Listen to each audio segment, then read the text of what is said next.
बिस्मिल्लाहिर्रहमानिर्रहीम, अस्सलाम वालेकुम। पाकिस्तान और दुनिया भर में देखने और सुनने वालों को अब्दुल कादिर का सलाम। पाकिस्तान में 2 जून का आगाज़ हो चुका है। रात के 1:10 का वक्त है और मुज़ाहमत का सिलसिला अभी भी जारी है। इमरान खान ने अपनी टीम से जैसी तवक्को की होगी या जैसा सोचा होगा कि उनकी टीम ऐसे फाइट बैक करे, पीटीआई के कारकुनान ने, उनकी टीम ने, उनके रहनुमाओं ने एग्जैक्ट वैसी फाइट बैक करके दिखाई है। PP52 समरियाल के इलेक्शन के जो नताइज हैं वो फॉर्म 47 में क्या हों, वो मीडिया के ऊपर क्या हों, but the fact of the matter is this के पीटीआई ने ग्राउंड के ऊपर अपनी विक्ट्री साबित की है, पेपर्स के ज़रिए साबित की है, फॉर्म 45 के ज़रिए साबित की है। और एक के बाद एक फॉर्म 45 सोशल मीडिया के ऊपर ऐसे जैसे सुनामी आया हो ना फॉर्म 45 का, बिल्कुल वैसी सिचुएशन है।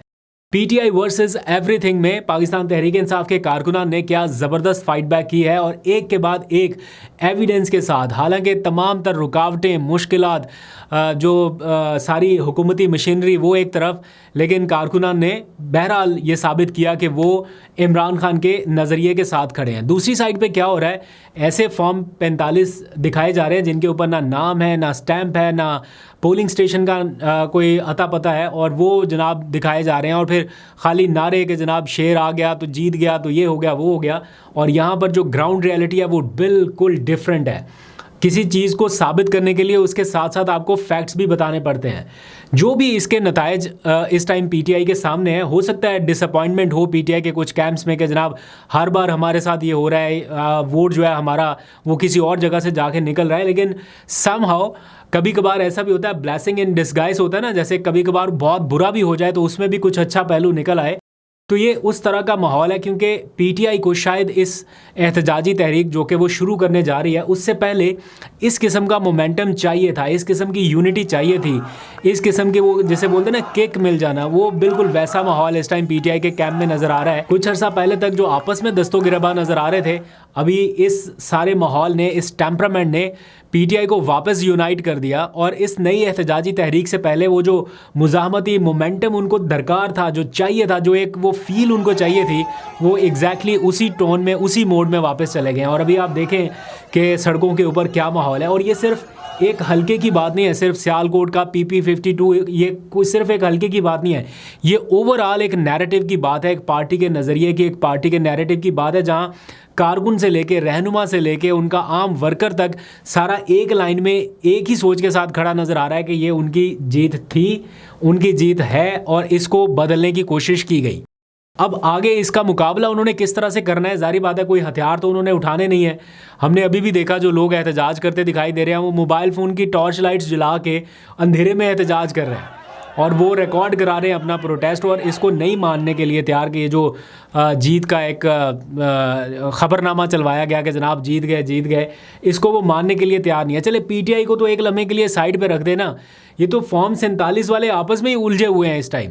पीपल्स पार्टी वर्सेस नून लीग, पीपल्स पार्टी के मुख्तलिफ रहनुमाओं के आप बयान देखें, आप नदीम अफजल चंद का बयान देख लें, आप राजा परवेज़ अशरफ को देख लें, आप वो दूसरे मुर्तज़ा साहब हैं उनके बयानात को आप देख लें, सारे के सारे तो नून लीग के सर हुए हुए हैं कि जनाब कम से कम एक इलेक्शन तो आप तरीके से करा लेते जिसमें ये इस किस्म का सियासी असर रसूख ना होता, इस किस्म का हुकूमती असर रसूख ना होता। अब पीपल्स पार्टी को तो अपनी पड़ गई है कि जनाब हमारे साथ जो पावर शेयरिंग फार्मूला डिस्कस हो रहा है वो खाली मीटिंग्स की हद तक है, हमारे साथ हमें क्या यहाँ पे पावर मिलनी, हम एक पीपी का इलेक्शन नहीं जीत पा रहे। तो ये तो सिर्फ पीटीआई की वजह से सारे इकट्ठे हुए हैं। आप एक लम्हे के लिए इमेजिन करेंगे अगर पीटीआई इन दोनों जमातों में से कुछ टाइम के लिए निकल जाए, साइड पे हो जाए, तो इन दोनों जमातों का तो आपस में लड़ के बुरा हाल हो जाए। तो सिर्फ पीटीआई की वजह से, इमरान खान की वजह से तो इकट्ठे खड़े हुए हैं।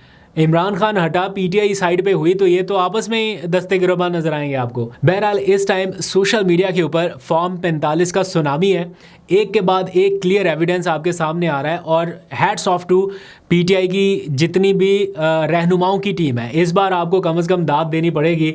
ये जितना ग्राउंड वर्क इस टाइम पीटीआई ने समरियाल के इलेक्शन में किया, यानी कप्तान की जो ग्राउंड टीम थी ना, उसने सही मानों में इस बार, पहले के इलेक्शंस में तो कमी कोताही हमें नज़र आई है, लेकिन इस बार जो ग्राउंड टीम थी उसने अपना काम बड़ी ईमानदारी से किया। मैंने पहले के व्लॉग में भी बताया था, नाम अगेन ले देता हूँ, शौकत बसरा को आप देख लीजिए, हालांकि उनका हल्का बहावल नगर का है, वो कहाँ से निकला है बंदा, यहाँ पर पहुँचा, उसने क्या कैंपेन किया है।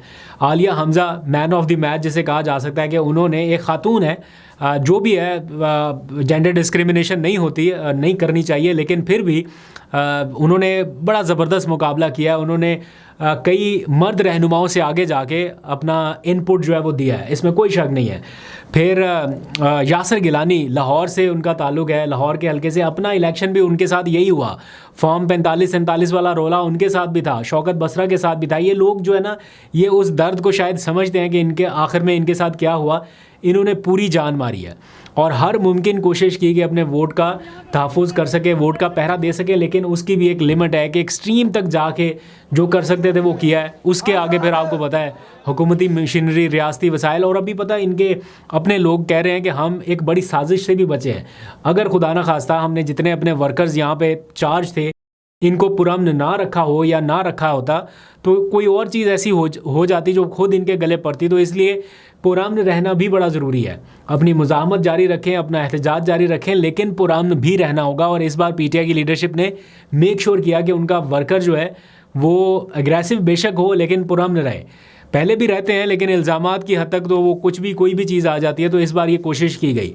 बहरहाल फ़ाखर निशात साहब जो हैं उन्होंने भी मुकाबला बड़ा खूब किया और उन्होंने, अभी मैं देख रहा था उनकी गुफ्तगू, उन्होंने खड़े होकर बड़े वाज़े अंदाज में कहा कि वो जीत गए हैं या हार गए हैं, खड़े वो इमरान खान के साथ हैं, किसी और के साथ नहीं है। तो इस टाइम सियालकोट का माहौल जो है ना वो पीटीआई के कैंप का, वो ऐसा नहीं है कि वो कोई इलेक्शन हार गए हैं। ठीक है, दूसरे कैंप में भी सेलिब्रेशन हो रही है क्योंकि उनको लग रहा है कि वो जीत गए हैं, वो अपनी सेलिब्रेशन कर रहे हैं, उनका हक है सेलिब्रेट करें। जब उनको बताया ही ये जा रहा है कि भाई आप जीत गए हैं तो कारकुनान ने तो जश्न मनाना है। असल तो जो करने वाले हैं, जिन्होंने किया है, वो क्या गेम करके जाते हैं या क्या कर रहे हैं, इसका कारकुनान को नहीं है आइडिया कि किस तरह से जीते हैं। कारकुनान ने तो खाली सेलिब्रेट करना है, जीत सेलिब्रेट करनी है। तो वो मुस्लिम लीग नून का कारकुन निकला हुआ है इस टाइम सड़कों के ऊपर। जो पहले पोलिंग कैंप के ऊपर नज़र नहीं आ रहे थे वो सारे अब निकल के एंजॉय कर रहे हैं। तो ठीक है, बिल्कुल ज़रूर करें, लेकिन अपनी लीडरशिप से कम ये ज़रूर पूछें कि क्या वाकई वोट को इज़्ज़त मिली है, ये दी गई है वोट को इज़्ज़त, या कोई और मामला है। तो इस टाइम अगर आप सोशल मीडिया के ऊपर देखें कि किस किस्म, मुझे तो लग रहा है जिस तरह से बयानात आ रहे हैं, जो माहौल इस टाइम सोशल मीडिया पे चल रहा है, ट्विटर फिर बंद हो जाएगा, ज़्यादा देर नहीं है। बहरहाल इस सारे प्रोसेस में मुकाबला दिले नातवा ने खूब किया और क्या ज़बरदस्त किया। मुझे बहुत अच्छे से इस बात का अंदाज़ा है कि जब ये सारा कुछ इमरान खान से डिस्कस किया जाएगा या उन तक ये मामला पहुँचेगा, इमरान खान नाराज़ होने की बजाय या गुस्सा होने की बजाय या मायूस होने की बजाय वो यकीनन खुश होंगे कि उनके लोगों ने इतनी ज़बरदस्त कारकर्दगी दिखाई और इतनी ज़बरदस्त रेजिस्टेंस दिखाई है। और एन उस मौके पे जब उनकी एक तहरीक शुरू होने वाली है, उससे पहले कारकुनों का ऐसा मोराल बुलंद कर देना, ये अगर नेचुरल विक्ट्री होती तो शायद इतना ज़्यादा इनका मोराल अप ना होता जितना अब हुआ है। अब तो एक सेंस है ना, एक सोच है कि जनाब हर बार हमारे साथ ये हो रहा है, हर बार ये सारा कुछ हो रहा है, इसका कोई ना कोई तो तोड़ होगा, इसका कोई ना कोई तो हल निकालना पड़ेगा। तो जब किसी को इतना ज़्यादा दीवार के साथ लगाएं या इतना ज़्यादा प्रेस कर दें तो ज़ाहिर बात है उसका इफ़ेक्ट तो होगा। अब देखते हैं पीटीआई के कारकुनान इसको पुराने अंदाज में अपनी ये तहरीक कैसे आगे बढ़ाते हैं, क्या करते हैं। आप लोग अपनी राय का इजहार करिए कि इस मामले में पीटीआई को कहाँ तक ये मामला ले जाना चाहिए, क्योंकि कोई उम्मीद पीटीआई को नहीं है कि उन्हें कोई अदालत से इंसाफ मिल जाएगा, कोई इलेक्शन ट्रिब्यूनल से इंसाफ मिल जाएगा। जब ये इलेक्शन हुए थे 8 फरवरी के, तो उस टाइम हमने भी बैठ के ये कहा था कि ये जिस तरह फॉर्म 45 और 47 वाला मामला, ये तो अदालत जाएगा, दूसरे दिन ख़त्म हो जाएगा, ये तो खल्लास।